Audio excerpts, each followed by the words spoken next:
행정자치위원회 소속 김소양 의원님의 질문이 있겠습니다. 아울러 사전 요청에 따라 질문 시간은 답변을 제한 25분으로 진행하겠습니다. 그러면 나오셔서 질문해 주시기 바랍니다.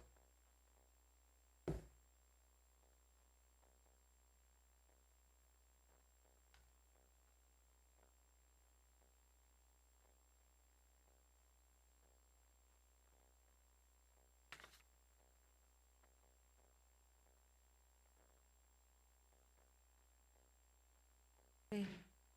사랑하는 서울 시민 여러분, 존경하는 김광수 부의장님을 비롯한 선배 동료 의원 여러분, 그리고 오세훈 시장님과 조희연 교육감님을 비롯한 관계 공무원 여러분, 안녕하십니까? 행정자치위원회 소속 국민의힘 김소양입니다. 코로나19의 긴 터널이 아직 끝나지 않은 채 우리는 다시 두 번째 겨울을 맞이하고 있습니다. 마스크 속에 갇힌 시민들의 삶은 더욱 갑갑해졌고 자영업자들은 하루하루를 힘겹게 버티고 있습니다. 청년들은 일자리 가뭄의 희망을 잃어가고 부동산 폭등까지 겹쳐서 계층 간 사다리마저 사라지고 있습니다.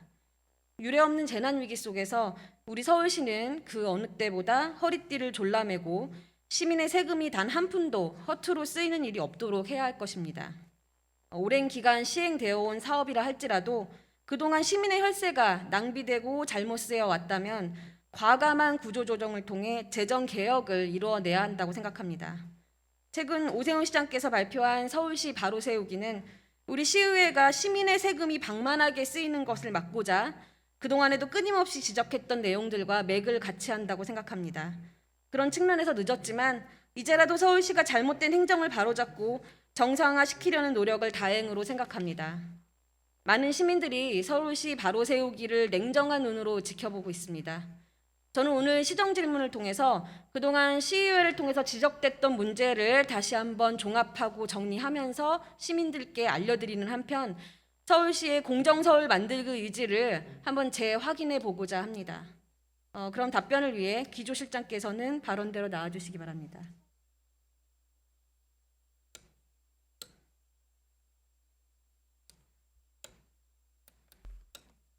네, 기획조정실장 김의승입니다. 네. 서울시는 그동안 우리 전임 시장님의 부고로 오랜 시정 공백이 있었고 많은 시민들께서 이제 오세훈 시장님 당선 이후에 시정의 안정적인 그런 운영도 기대하고 있었습니다. 그런데 서울시가 최근에 서울시 바로 세우기를 발표했고 특히 일부 민간 위탁 사업과 민간 보조금 사업에 대해서 문제를 바로잡아야 된다라고 강조를 했는데요. 사실 이를 두고 반발도 있고 좀 시끄럽습니다. 하필 지금 이 시점에 서울시 바로 세우기를 강조할 수밖에 없었던 그런 이유가 있는지 좀 듣고 싶습니다.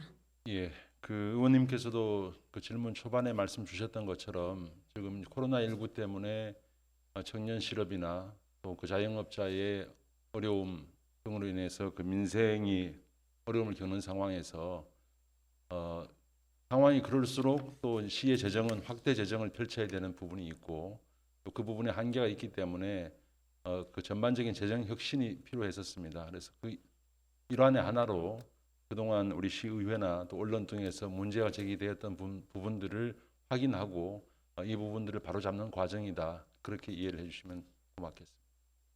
네, 선생님 뭐좀 답변이 다소 좀 두리뭉실한데 제가 향후에 이어지는 질문에 대해서는 조금 더 구체적인 답변을 좀 부탁드리겠습니다. 알겠습니다. 뭐 하여튼 여러 가지 문제점이 있어 왔다 언론에서 지적되었다고 말씀드렸는데 본 의원도 초선이기 때문에 사실 시정 현안을 파악할 때 가장 참고하기 좋은 게 그동안 선배 동료 의원님들이 상임위에서 지적하셨던 내용들입니다. 그래서 많은 의원님들께서 꾸준히 일부 민간 위탁 기관에 대한 그런 문제들을 지적해 오셨고 그렇기 때문에 여기 계신 의원님들은 아마 익히 잘 아시겠지만 우리 시민들의 이해를 돕기 위해서 그 간략히 문제점들을 조금씩 짚어가면서 질문을 이어가도록 하겠습니다. 자, 그 민간 위탁 사업이라는 것이 도대체 무엇인지 아마 일반 시민분들은 잘 모르실 겁니다. 왜 서울시가 서울시 공무원들 직접 일을 하지 않고 민간에 일을 위탁하게 되는 건지 그 이유가 궁금하실 텐데 시장님은 민간 위탁 사무를 맡기게 되는 그 이유가 뭐라고 생각하십니까?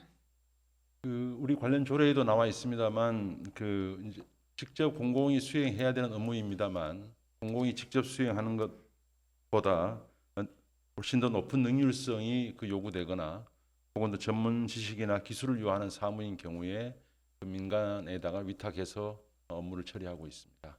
네, 조례 여기 화면에도 보시다시피 조례에 나와 있는 이유를 정확히 말씀을 하셨는데 그렇다면 능률성도 있고 전문 지식이나 기술을 요하는 사무였는지가 굉장히 중요하겠죠. 민간 위탁 사무라는 게.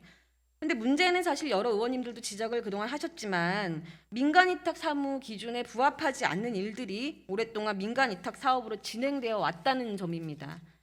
최근 언론에서 많이 문제점들이 보도가 됐는데 좀 예를 들어서 하나만 좀 살펴보도록 하겠습니다. 서울시 마을공동체 종합지원센터의 경우입니다. 편의상 서마종으로 지칭하겠습니다. 서울시 마을공동체 만들기 지원 등에 관한 조례 제23조를 보시면 서마종의 주요 기능으로 마을 사업과 관련해서 분석, 평가, 연구, 홍보, 교육 등으로 명시를 하고 있는데 좀 다소 모호합니다. 과연 이게 민간이 해야지만은 더 효율적으로 할 수 있는 사무였을까? 마을 관련된 것이라서 민간이 해야 되는 이유가 있는 것일까? 이런 부분에 대해서 시민들이 어떻게 이해를 하실지는 저도 좀 모르겠습니다. 특별한 기술과 전문 지식이 필요한 사무였을까? 참 판단하기 어렵다고 저는 봅니다. 그렇지만 그동안 이 기관이 어떤 일을 했는지를 보면은 사실 그게 아니었다. 이런 이유 때문에 맡은 게 아니었다. 그리고 이런 전문 지식을 가지고 한 건 아니었던 것 같다라는 게 9년간 이 기관이 몸소 보여준 일이라고 저는 생각을 하는데요. 이 기관 대다수 연구 사업 등을 용역으로 진행을 했습니다. 그리고 교육 사업도 기관 소속의 직원이 한 게 아니라 대다수 강사에게 인건비를 지급하는 형식으로 교육 사업을 진행했고요. 또 많은 사업들이 공모 사업이라는 이름으로 보조금 사업 형식으로 진행됐습니다. 그래서 여기 정확한 액수는 제가 화면에 띄워드렸습니다. 이게 이렇게 보면은 이 기관이 위탁 사무를 직접 수행할 역량이 되지 않는다라는 거 아니겠습니까? 보통은 위탁 기관의 직원들이 그것을 직접 수행하도록 하니까 위탁을 주는 거 아니겠습니까? 이게 굳이 중간 조직을 거치지 않더라도 이렇게 용역을 주는 이런 사업들이라면 서울시가 직접 외부 용역을 통해서 수행해도 되는 사업이라고 생각하는데 시장님 어떻게 생각하십니까? 예, 그런 부분도 있고요. 그다음에 의원님께서 말씀하신 것처럼 일단 민간 위탁의 경우에는 그 위탁 업체의 전문성이나 능률성을 감안해서 이제 사무가 진행이 되어야 되고, 만약에 또 용역 사업 같은 경우에는 서울시 관련 예산 편성 기준에 보면 위탁금으로 용역비가 나가는 것은 그 기준과도 맞지 않는 부분이 있습니다. 그래서 시가 직접 집행하는 경우에는 그 학술 용역 심의를 통해서 엄정하게 용역 사업을 선정하고 있기 때문에 이런 부분에서도 그 한계가 있었던 부분이라고 하겠습니다. 저는 일반 서울시 부서에서 연구 용역 사업을 하고 교육 사업을 하는 것과 이 중간 조직이 특히 민간이 맡아야만 전문적으로 더 용역을 할 수 있는지에 대한 그 이유를 딱히 찾지 못했거든요. 사실 이게 서마종만의 문제는 아니라고 저는 생각을 합니다. 다른 중간 지원 조직들에 있어서도 이러한 용역에 용역을 주고 직접 수행하지 않는 이런 경우들에 대해서 한번 살펴보셨습니까? 물론 위탁 사업이 다 그런 것은 아닙니다. 물론 그렇지만 의원님께서 말씀하신 대로 지금까지 내부 점검이나 평가 또 혹은 또 일부 이제 감사 결과로 나타난 그 내용을 보면 중간 지원 조직들 가운데서도 방금 지적하신 그 서마종과 유사한 사례와 문제점들이 나타나고 있습니다. 그런 부분들을 좀 시민들이 좀 정확히 알 수 있도록 사실 어려운 부분입니다. 일반 시민들이 이해하시기는 어려운 부분이지만 좀 정확히 알 수 있도록 하셔야 될 것 같고요. 자, 그렇다면 굳이 민간 위탁을 하지 않아도 될 사무를 민간에 위탁한 것도 문제겠지만 민간 위탁으로 오히려 더 서울시가 직접 하거나 아니면 단일한 위탁 기관을 통해서 하는 것보다 효율성과 전문성이 떨어진 사례도 있습니다. 제가 한 가지 더 소개를 시켜드리겠습니다. 도농상생 공공급식이라는 사업을 여기 계신 의원님들은 잘 아시겠지만 아마 일반 시민분들은 잘 모르실 수도 있습니다. 우리 도농상생 급식이라는 것은 이제 초중고 급식하고는 좀 틀립니다. 우리 초중고 급식 같은 경우에는 서울시가 농수산식품공사라는 어떤 인증된 신뢰받는 우리 기관에다가 위탁을 줘서 우리 서울시 전역의 초중고 식재료를 동시에 공급하고 있는 그 센터를 운영을 하고 있죠. 그런데 영유아인 국공립 어린이집을 대상으로 하는 급식의 경우에는 지금 13개 자치구에다가 각각 따로 위탁을 두고 있습니다. 그래서 여기 지금 보시다시피 좀 틀립니다. 사실은 더 어린 영유아들이기 때문에 좀 더 신경을 써야 되는 사업입니다. 그럼에도 불구하고 보시면 잔류농약 검사라는 것, 그리고 축산물 운반 등 이런 부분에 대해서 사실은 어떻게 보면은 기준이 영유아 급식이 상당히 더 못 미치는 걸로 보여질 수밖에 없습니다. 예. 이 내용을 좀 알고 계시나요, 우리 시장님께서는? 제가 그 정확하게 뭐 다 들여다보지는 못했습니다만 그 예산 편성 과정에서 혹은 또 사업에 대한 평가 과정에서 일부 좀 들여다본 바가 있는데요. 지금 그 친환경 급식에 비해서 지금 그 도농상생 급식의 경우에 앞서 의원님께서 지적하신 부분대로 일부 좀 부족한 점들이 나타나고 있습니다. 너무 별거 아닌 그 사업인 양 말씀을 하시는 것처럼 느껴져서 제가 좀 답답한데, 우리가 그동안에 다른 사업들에 많이 굵직한 사업에 신경을 쓰시면 이 사업에 신경을 못 쓰신 것 같은데요. 이것도 1년에 100억 원 가까이 되는 예산이 계속 나가고 있었습니다. 지금까지 예. 서울시가 방치하고 있는 동안에. 그리고 가장 중요한 영유아들이 먹는 문제에 관련된 부분입니다. 그래서 이 부분을 그냥 대충 들으시지 않으셨으면 좋겠어요. 그래서 학교 급식 경우에는 지금 친환경 유통센터 통해서 전국의 먹거리를 굉장히 골고루 동일하게 초중고 학교들이 똑같이 공급받고 있는 반면에 13개 자치구가 각각 위탁한 이 13개 자치구에 있는 어린이들은 MOU를 맺은 지역에서밖에 식재료를 공급받지 못한다는 거죠. 그래서 만약에 그 어린이가 사는 자치구가 강원도와 MOU를 못 맺고 있으면 그 어린이는 강원도 감자를 먹지 못해요. 저는 이거는 식재료 공급의 역차별이라고 생각을 합니다. 그리고 또 이 식재료가 산지에서 오는 비율도 산지에 생산되지 않은 비율이 더 큰 경우도 많았습니다. 그럼 도대체 누구를 위한 위탁이었을까요? 예산을 보면 그 답이 나온다고 저는 생각을 합니다. 이 공공급식, 이 도농상생 공공급식의 예산 구조에 대해서 정확히 알고 계십니까, 시장님? 예, 어느 정도 알고 있습니다. 예. 지금 현재 보면 그 각 자치구별로 그 위탁을 준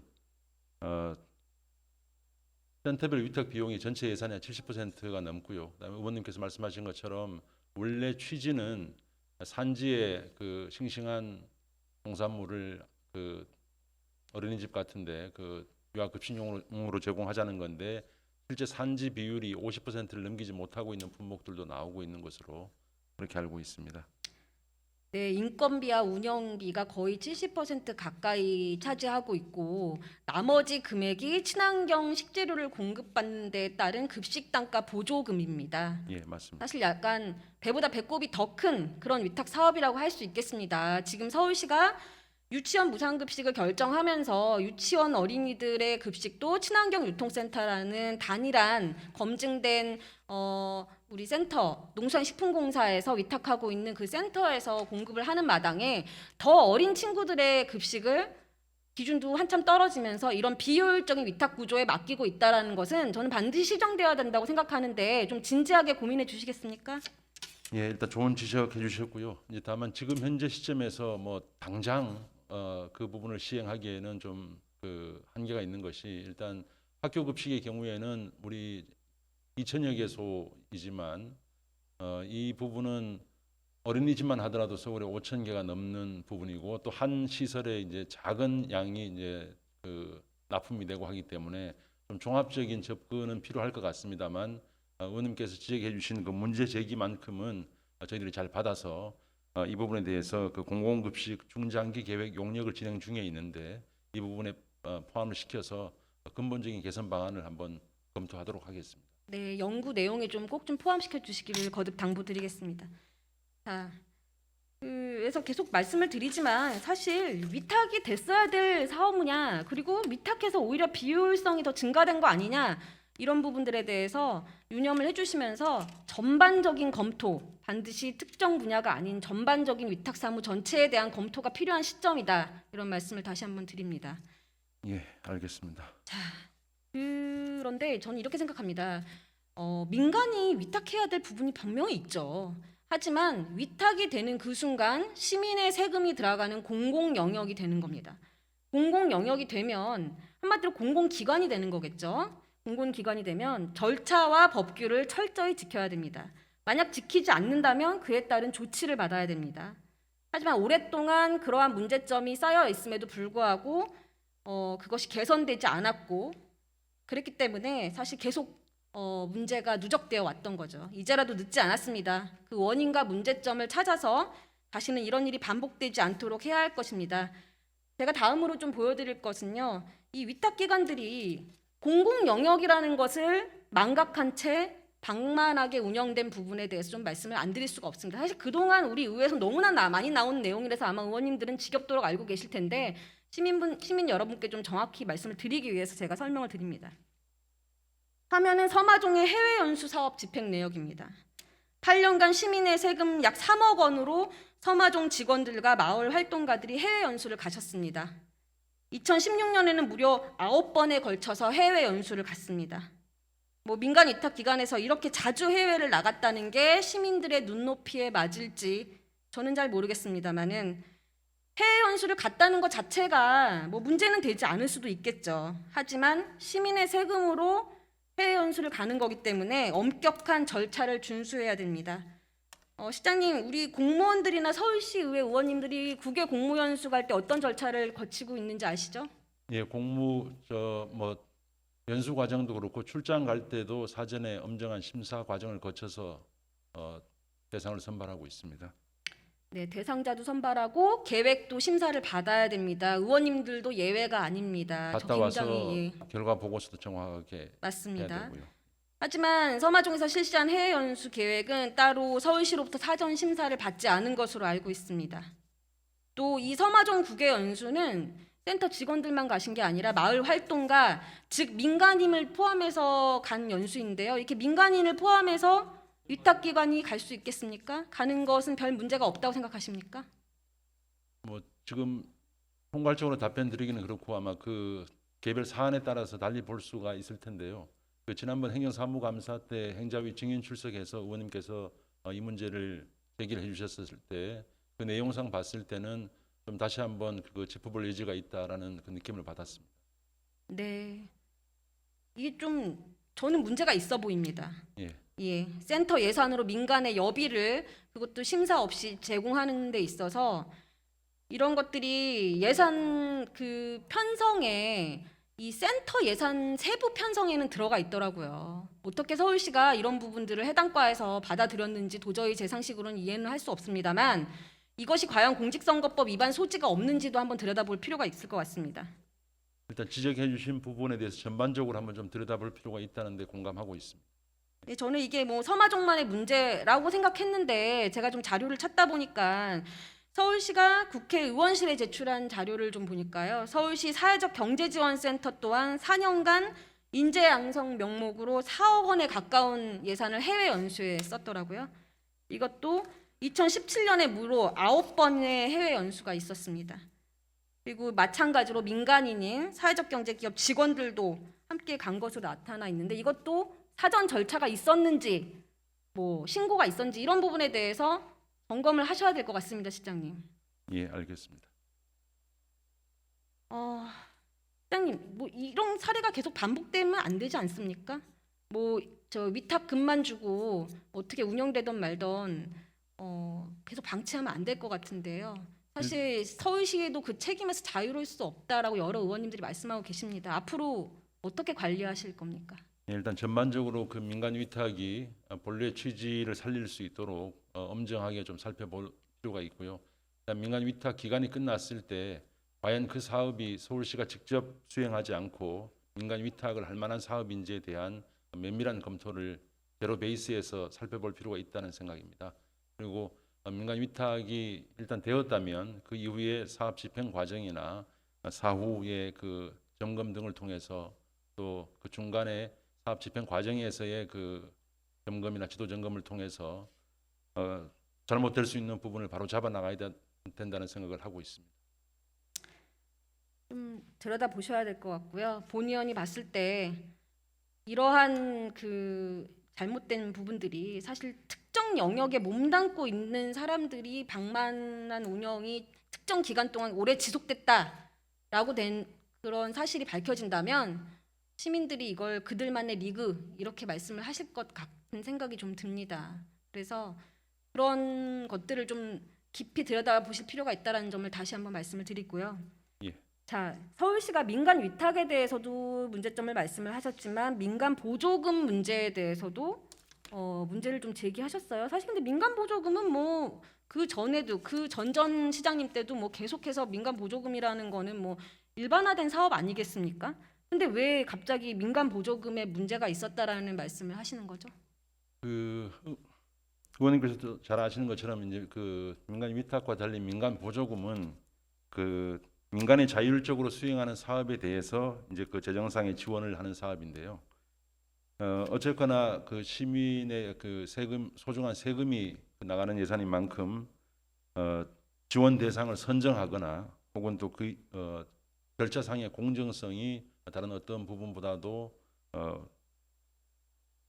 중요한 상황입니다. 그런데 실제 일부 그 특정 그 보조금 수령 단체의 과정을 보면 그 심의 과정에서 사실은 그 수혜를 받은 단체의 관계자가 심의자로 들어와서 그 관련 단체에 그 지원이 될 수 있도록 심의를 함으로써 공정성이 일부 좀 훼손되거나 혹은 또 그 앞서 말씀드렸던 이제 민간 위탁금은 사실은 그렇게 직접적으로 그 사업을 집행하는 것으로 해야 되는데 위탁금으로 받은 예산을 가지고 다시 민간 보조금 성격으로 관련 단체에 나눠준 사례 이런 부분들 때문에 문제가 되어서 이번에 그 민간 위탁금과 함께 특정 보조금 수령 단체에 대해서도 한 번 더 살펴보게 된 것입니다. 자, 그러니까 민간 위탁이라는 것이 사실은 서울시의 사무를 대신해 달라고 민간 위탁금을 줬는데 그 돈으로 다시 공모 사업이라는 이름으로 특정 단체들한테 보조금을 나눠줬다. 뭐 그런 말씀으로 요약될 수 예, 있겠네요. 그렇습니다. 그 문제점들이요. 부분도 그 명백하게 그 정부나 우리 서울시의 계산 편성 기준과는 유의되는 부분입니다. 근데 제가 여기 뭐 보셨다시피 서마종만 해도 거의 9년간 350억 원 가까이 되는 공모 사업을 진행을 한 거예요. 정말 어마어마하다고 저는 제가 계산하면서도 제가 잘못 계산했는지 여러 번 계산했는데요. 이게 사실 중간 지원 조직들이 서마종뿐만 아니라 많은 중간 지원 조직들이 이런 공모라는 이름으로 편법적인 보조금 살포를 계속했습니다. 그 액수가 만만치 않을 것 같은데 좀 얼마나 됐는지 좀 추산해 보셨습니까, 시장님? 정확한 금액은 기억나지 않습니다만 각 그 민간 위탁 사업을 수탁해서 실제 보조금 성격의 공모 사업을 그 진행한 중간 지원 조직이 적지 않았던 것으로 기억합니다. 특히 또 이제 더 문제가 되는 것은 그 공모 사업을 하면서 그 공모 사업으로 보조금을 받아간 단체가 또 특정 단체와 관계되는 그 관계선상에 있는 단체들이 받아갔다는 것이 아마 시민 눈높이하고는 맞지 않는 부분이라고 생각합니다. 저는 조금 그래서 서울시의 바로 세우기 그 발표의 설명이 좀 미흡하긴 했다라는 생각이 좀 듭니다. 정확히 시민들께 공개를 한번 좀 해주셨으면 하는 생각이 있는데 차후에라도 좀 제대로 된 공개가 좀 있었으면 좋겠습니다. 자, 보조금 사업에 대해서 본 의원은 그 아까 말씀하신 부적절한 보조금 집행도 있겠지만은 또 다른 문제가 있다고 생각합니다. 이 중간 지원 조직이 있습니다. 그 중간 지원 조직들이 보조금을 다시 자치구 중간 지원 조직에게 나눠줍니다. 그럼 자치구에서는 그 보조금을 갖고 자치구 사업을 하게 되는데요. 본 의원이 서울형 주민자치회 활성화 사업을 보면서 좀 놀란 부분이 있습니다. 여기 보시다시피 그 각 자치구에 교부한 보조금 상황인데요. 우리 지역공동체 담당과에서 소관 예산 중에서 그 동단위 계획형 지원 사업입니다. 일부만 제가 가져왔습니다. 동단위 계획형 지원 사업도 보조금 사업이 있고 보조 사업이 있는데 보조금 사업만 일단 일부 가져왔습니다. 작년도 건데요. 보시다시피 각 자치구별로 집행률이 아주 천차만별입니다. 이거를 확인해 보셨는지 모르겠는데 집행률이 60%도 안 되는 자치구가 17곳이나 됩니다. 근데 사실 이를 담당하는 각 자치구의 중간 지원 조직들의 인건비나 운영비는 당연히 100%다 집행이 됐겠죠. 월급이 나가야 되고 또 센터를 운영해야 되기 때문에요. 그래서 저는 이게 문제가 있다라는 건 아닙니다. 하지만 본 의원이 지적하고자 하는 바는 사업의 집행이 이렇게 저조한데 고정 비용만 계속해서 나가야 되는 이런 구조가 과연 이게 맞는 구조냐는 겁니다. 실장님 어떻게 생각하십니까? 예, 그게 지금 그 말씀하신 사업이 그 주민자치 사업인 것을 감안하면 실제 이제 주민자치라고 하면 지역의 문제를 그 지역 주민들이 스스로 해결하고 또 어떤 의제를 발굴해서 함께 노력하고 그래서 그 사업비로 온전히 쓰여야 되는데 이게 중간 지원 조직을 끼고 있기 때문에 실제 주민들을 위한 사업비보다는 중간 조직의 운영비나 인건비로 나가는 부분은 좀 문제가 있어 보입니다. 그래서 이 부분 때문에 그 업무를 담당하고 있는 행정국에서도 내년 초까지 그 관련 지금까지 사업을 한번 제대로 평가를 해본 적이 없었기 때문에 지난 2017년 이후에 시행한 이후에 그래서 한 번 더 사업에 대해서 면밀한 평가를 거쳐서 이 사업을 지속할 것인지 아니면 또 다른 형태로 이어갈 것인지에 대한 판단을 해야 될 시점이라고 생각합니다. 인건비와 운영비가 많이 나갈 수 있습니다. 사업만 제대로 잘 되고 있다면. 하지만 여기서 확인하신 바와 같이 사업 집행률이 저조하다는 겁니다. 그 원인이 어디에 있는지도 한번 보셔야 될 것 같고요. 전반적으로 좀 보셔야 될 것 같습니다. 그래서 과연 시민들이 우리 동네에 이런 사업이 시행되고 있는지를 아는지부터 먼저 살펴보셔야 될 것 같고요. 그래서 아까 말씀하셨습니다마는 서울형 주민자치회 사업과 관련해서 조금 사업 자체에 대한 평가가 좀 면밀하게 있어야겠다라고 생각하는데 그런 부분을 하시겠다는 거죠, 실장님? 예, 지금 관련 국에서도 검토를 하고 있고요. 그다음에 의원님께서 말씀하신 것처럼 그 예산을 총괄하는 기조실장 입장에서도 이 부분에 대해서 원래 사업의 취지가 그 회색되지 않도록 원래 취지를 살리는 방안을 고민해야 되겠다는 생각을 가지고 있습니다. 네, 특히 주민자치는 주민이 중심이 돼야 되는 겁니다. 운영하시는 분들이 중심이 아니라 주민이 중심이 되는 주민자치회가 될 수 있도록 우리 서울시가 대안 마련 부분에도 신경을 써주셔야 될 것 같습니다. 예, 부탁드리겠습니다. 알겠습니다. 예. 그래서 제가 굉장히 길게 말씀을 드렸는데 이 문제점들이 사실 하루 이틀 나온 문제점들이 아닙니다. 그래서 그동안 의회에서 굉장히 끊임없이 지적을 했고 지난번 서울시가 이례적으로 속기록까지 공개했습니다마는 사실 근데 이를 방치한 것도 서울시입니다. 저는 그 책임에서 자유로울 수 없다라는 말씀을 분명히 드립니다. 문제를 알고도 고치지 못한 것은 서울시의 책임일 수 있습니다. 시장님은 왜 근데 이 문제가 개선되지 않고 계속 이어져 왔다라고 생각하세요? 예, 의원님 말씀처럼 물론 그 집행 과정에서 철저한 검증이 있거나 또 그 냉철한 성과 평가가 있었더라면 그 예산 낭비를 사전에 막을 수도 있었을 것이고요. 또 앞서 그 행정사무감사 과정에서 여러 위원회에서 서울시 공무원들의 책임론에 대해서도 말씀을 주셨는데 일부 그런 점도 있긴 합니다만 특정 사업의 경우에는 그 사업을 지도 감독해야 될 부서에 그 관련 시민단체 출신의 인사가 간부로 들어와서 그 업무를 맡고 있어서 현실적으로 다 상세히 들여다보는데 한계가 있었던 것 또한 사실이고 아마 그 부분도 사전에 미연에 방지 못했던 이유 중에 하나라는 말씀 드리고 싶습니다. 말씀을 하셨는데 사실 조금 더 제가 설명을 좀 드릴게요. 제가 이거를 쭉 한번 따져보니까 제가 생각했던 것보다도 사실은 더 게이트 키핑이 심했겠다라는 그런 생각이 들더라고요. 해당 부서의 지도 점검이 지도 점검 그 결과는 제가 받아봤습니다. 지도 점검 결과는 지도는 하셨더라고요. 점검도 하셨고 그럼 고쳐져야 될 거 아닙니까? 근데 왜 개선이 안 됐을까? 제가 봤더니 아까 해외 연수 말씀도 드렸지만 당시에 해외 연수를 지원하고 심지어 해외 연수 같이 갔던 그런 센터장 출신 인사들이 서울시 해당 분야의 관리자로 임용이 됐습니다. 이 표에 보시면은 잘 나와 있습니다. 우리 청년 허브 센터장이셨던 분이 청년 청장으로 오시기도 하고 MPO 지원센터장 하시던 분이 혁신기획관으로 바로 오시고, 또 우리 서마정 출신들은 또 지역공동체 담당관으로 오시는 게 거의 뭐 아주 일상화되어 있었습니다. 이런 상황에서 사실 서마정에서 국외 연수를 갖다가 예산 편성으로 잡았을 때 여기에 대해서 제대로 편성하는 것까지는 좋습니다. 근데 편성 내용이 어떤지, 심사를 거쳐야 되는지 이런 부분들이 과연 제대로 지도 점검이 될 수 있을까 하는 생각이 제가 들더라고요. 예, 들고 이해 충돌하고는 상관없습니까, 실장님? 대표적인 이해 충돌의 사례라고 생각하실 수 있겠습니다. 이해 충돌 시에는 공무원 임용이 됩니까?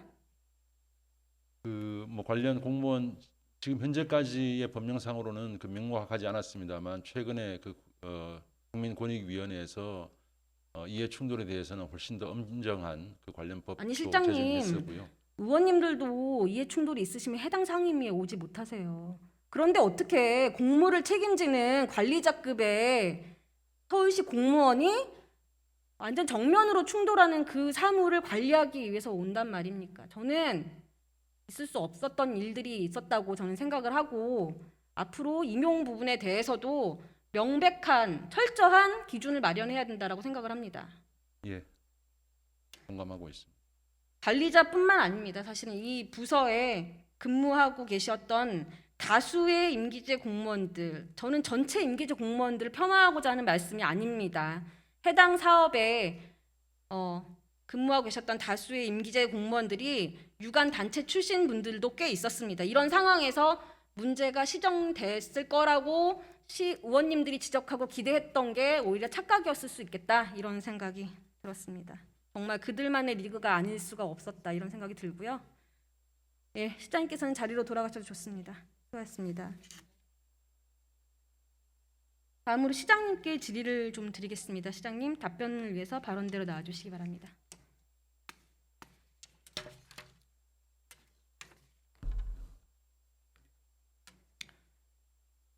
네, 시장님, 앞서 살펴본 대로 사실 오랫동안 여러 가지 문제가 있었습니다. 그렇기 때문에 뭐 시민들께서도 서울시 바로 세우기 이 부분에 대해서 많은 기대를 가지고 계시면서도 한편으로는 굉장히 시끄러우니까요. 지금 엄청 시끄럽습니다. 이런 데에 대해서 굉장히 오해도 있고요. 뭐 전임 시장님 흔적지우기가 아니냐라는 것도 있고, 왜 임기 사실 1년밖에 안 되는 시장님이 이렇게 무리를 하느냐라는 비판도 있는 것 같은데 이런 것에 대해서 오해를 푸는 것도 사실 시장님의 역할이지 않습니까? 네, 어떻게 오해를 좀 풀어 가시겠습니까?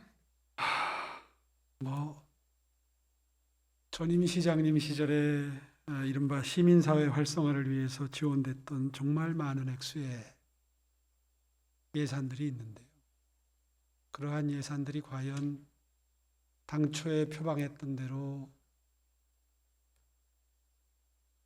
동네 단위의 정이 흐르는 그런 정말 살만한 세상을 만들기 위해서 전부 다 효율적으로 쓰였느냐에 대해서는 많은 시민들이 정확하게 실상을 알고 계십니다.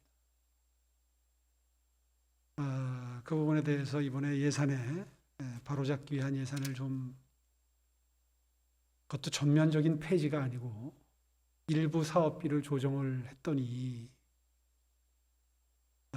저는 그런 단체들을 이제 기득권 단체다 이렇게 표현하고 싶은데요. 시민단체를 표방한 기득권 단체들이 지금 반발이 매우 심합니다. 그것이 마치 민관 협치를 파괴하는 것이다. 본인들이 민을 대표한다고 스스로 자부하는 거죠.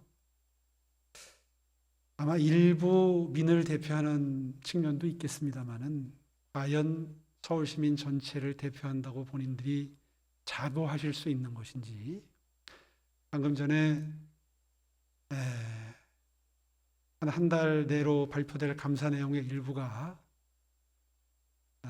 우리 열심히 이 사업을 연구해 주신 의원님에 의해서 일부, 아주 극히 일부, 문제 있는 부분의 일부가 밝혀졌는데도 불구하고 아마 이 장면을 보고 계시는 시민들이 계시다면 매우 분노하실 겁니다. 일상 시민들이 피부로 느껴야지 되는데 그 사업 효과를 극히 일부의 시민단체를 표방하는 기득권 단체들이 이 사업을 계속해야 되겠다고 하는 그런 의지를 표명하고 계시는 모습을 보면서 저는 요즘에 참 큰 자괴감을 느낍니다. 지난 10년 동안 꼭 해야 될 중간 평가조차 제대로 이루어진 적이 없습니다. 어떤 사업이든 3년 단위로 평가를 하지 않습니까? 그런데 3년 단위로 제대로 된 평가가 과연 있었느냐? 이 자리에 함께하고 계시는 많은 시의원님들이 피를 토하는 심정으로 지적을 하고 개선을 요구했음에도 불구하고 그러한 지적과 개선 요구가 전혀 반영되지 않았던 것은 전임 시장님의 이 사업에 대한 깊은 애정 때문에 아마 공무원들이 그런 개선에 적극 나서기 힘든 사실상의 행정 환경이 있었지 않겠나 이렇게 짐작을 하면서 내가 이 위탁 사업이나 보조금 사업에 대한 개선책을 마련하겠다는 발표를 했을 때 서울시의 공무원 노조에서 뜻밖에도 환영 성명을 해주시는 모습을 보면서 그동안 이 업무를 처리했던 많은 공무원들이 가슴속에 끓어오르는 어떤 부당함을 보면서 부당한 사회 현상을 보면서 느끼는 정의감이 적지 않았구나 하는 느낌을 아주 강하게 받았습니다. 요즘에 예산안을 제출하고 나서 기존에 본인들이 받았던 예산을 그대로 계속해서 확보하지 못하면 좌시하지 않겠다. 이런 류의 성명도 나오고 또 시위도 하고 이런 모습을 보면서 그분들께 정말 지난 몇 년 동안 10년 가까운 기간 동안 서울 시민들이 땀 흘려 일해서 일하는 과정에서 얻었던 소득의 일부를 본인들을 위해서 써달라는 그런 취지로 성실하게 납세를 해주셨는데 그분들이 과연 본인들의 그런 외침을 동의하고 계시는가? 이 점을 한 번은 적어도 한 번은 진지한 반성을 해주셨으면 좋겠다 하는 바람을 말씀을 드리고요. 그리고 또 한 가지 2022년도 예산에 다 담지는 못해서 그중에 아마 절반 정도가 예산으로 확보가 되실 겁니다. 그분들 원하던 대로. 그렇다면 내년부터는 지금까지와는 달리 정말 마음가짐을 새로이 하고 전체 시민을 위해서 이 세금으로 마련된 예산이 쓰일 수 있도록 정말 최선의 노력을 다해 주셨으면 좋겠다 하는 당부의 말씀도 아울러서 드리고 싶습니다.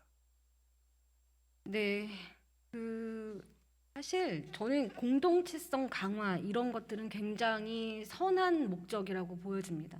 반드시 각박한 우리 서울시에서 필요한 부분이고 우리 사회가 지향해야 될 목표라고 저는 생각을 합니다. 그리고 또 사실 이런 부분들이 우리 시민사회에서 하셔야 될 영역이라고 저도 생각을 합니다. 하지만 시민사회가 그래서 이런 것을 위해서 뭐 일부 사업을 위탁받을 수는 있겠죠. 하지만 지금과 같이 서울 전역의 중간 지원 조직들을 전부 위탁을 하고 시의 예산, 시민의 세금으로 인건비를 받고 운영이 된다면 사실 어떻게 보면은 그 시민단체로서의 정체성이라고 하는 데에 대하고는 좀 멀어지는 거 아니냐. 사실 시민사회 영역은 공공이 어떤 예산이나 사업을 제대로 하고 있는지 감시하고 이 공동체성 강화 이런 사업을 만약에 한다라고 하면 그런 부분을 제대로 못하는 거를 시민사회 영역의 눈으로 보고 감시하고 지적해야 될 역할이라고 보는데 조금 심하게 얘기해서 어떤 분은 일부 시민단체가 반변단체로 전략한 것 같은 기분이 들어서 시민사회 활동을 하는 사람으로서 자괴감이 든다라는 말씀도 하십니다. 우리 시장님께서도 뭐 시민단체 활동을 하셨으니까 이런 부분에 대해서도 동의를 하십니까? 제가 사회생활을 시작하면서 환경단체, 환경시민단체 활동을 하면서 사회생활을 시작을 했었습니다. 그때는 시민단체가 지자체나 정부 돈을 받는 것을 매우 극도로 자제했었습니다. 그런데 어느 순간부터 그 원칙이 허물어지고 너무도 쉽게 정부 돈을 가지고 사업하는 것을 자연스럽게 받아들이고 그것이 반복되다 보니까 이제는 권리처럼 되어버렸습니다. 그렇게 되면 시민단체나 언론은 사회의 소금 역할을 한다. 흔히들 이렇게 비유를 하는데 과연 소금의 역할을 충실하게 할 수 있을지에 대한 사회적인 논의도 다시 한번 일어나야 된다고 생각합니다. 또 저는 그런 단체들이 시민단체를 자처하는 것도 사실은 동의할 수가 없습니다. 진정한 의미에서의 시민단체라면 정부 돈을 받아서 사업을 하는데 극도로 조심을 하고 자제하고 또 꼭 필요해서 자금을 받았다면 그 어느 단체보다도 회계를 투명히 하고 그리고 시민들로부터 너무 방만하게 재정을 운영한다라고 하는 오해를 받을 수 있는 소지의 사업들은 스스로 자제하는 그런 절제력이 필요하다고 생각합니다. 그런 의미에서 이번 일을 겪으면서 본의 아니게 저도 부지불식간에 처음에 시민단체라는 용어를 썼는데 그 부분에 대해서는 건강한 시민단체를 운영하기 위해서 참으로 애쓰시는 시민단체 관계자분들께는 깊이 송구스럽다. 정말 죄송하다 하는 사과의 말씀을 드리고 싶고요.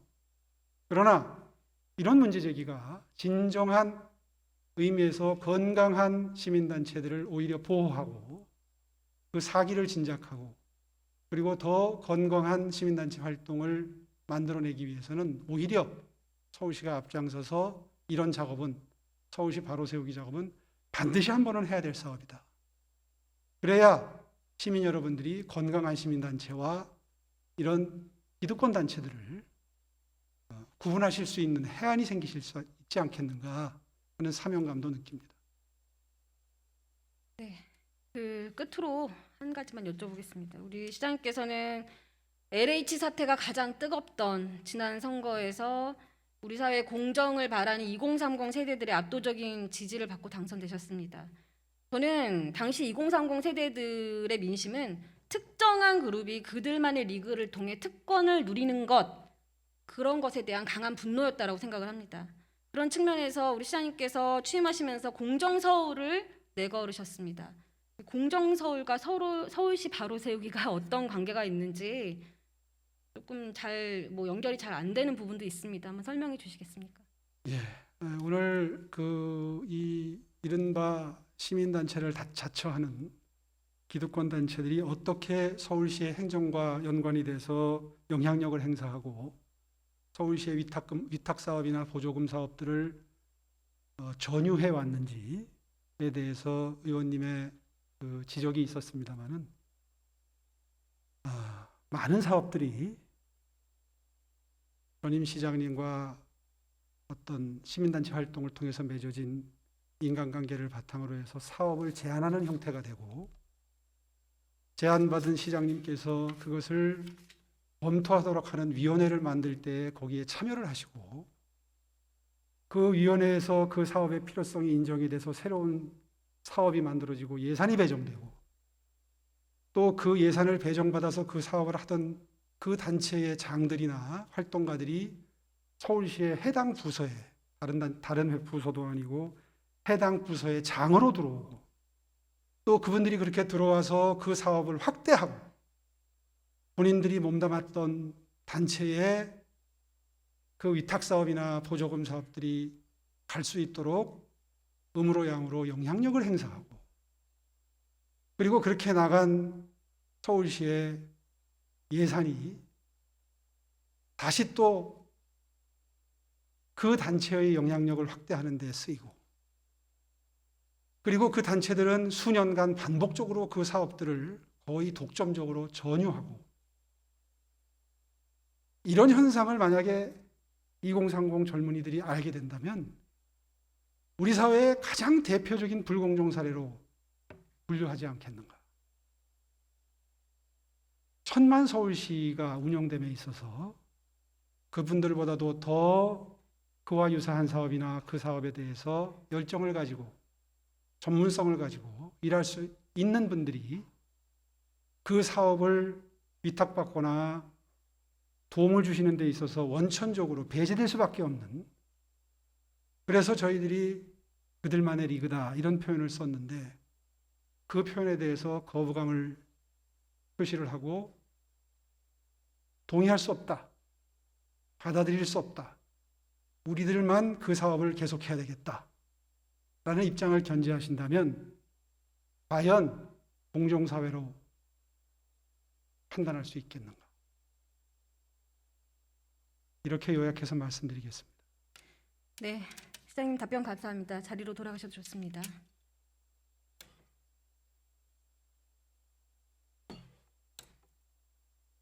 네, 존경하는 서울 시민 여러분, 코로나19 위기와 함께 급변하고 있는 대내외적인 상황 속에서 우리 서울시는 정말 중요한 기로에 서 있습니다.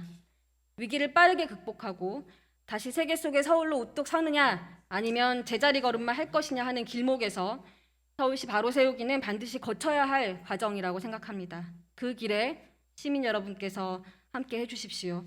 서울시가 시민의 눈높이에서 하나하나 바로 잡아갈 수 있도록 저희 서울시의회도 최선을 다하겠습니다. 이것으로 시정 질문을 모두 마치겠습니다. 경청해 주셔서 감사합니다.